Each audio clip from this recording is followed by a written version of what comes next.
Привет, друзья! Вы на канале Автолайф, и сегодня мы поговорим об одном из самых редких гиперкаров мира – Rimac Nevera, и почему Рахим Гарми мог стать одним из немногих, кто владеет таким монстром. Рахим Гарми – это не просто коллекционер, это гордость Таджикистана, человек, который удивляет весь мир своими машинами. А также, что насчет Асхаба Тамаева и его Bugatti? Сможет ли он конкурировать? Сегодня он представил Rimac Nevera электрический гиперкар, который обгоняет даже Bugatti.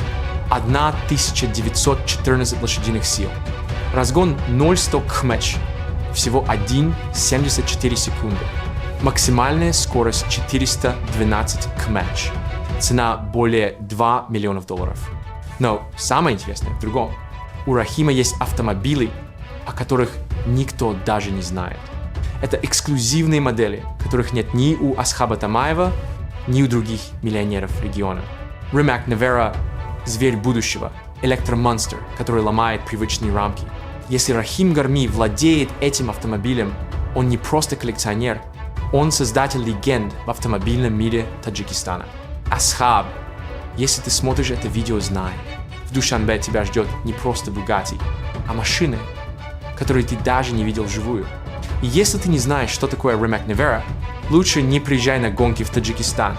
Асхаб Тамаев, если ты видишь этот автомобиль не игрушка. Вопрос: кто победит, твой Bugatti или Rimac Garmi?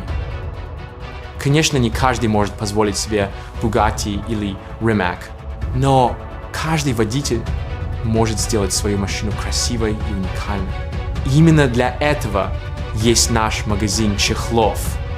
Высокое качество, стильный дизайн, защита салона, доступные цены. Автолайф не только рассказывает о суперкарах. Мы помогаем каждому сделать свой автомобиль стильным. В нашем магазине вы найдете чехлы для любой машины, от люксовых моделей до повседневных авто. Хотите, чтобы салон выглядел как у Bugatti? Загляните к нам и почувствуйте себя владельцем суперкара.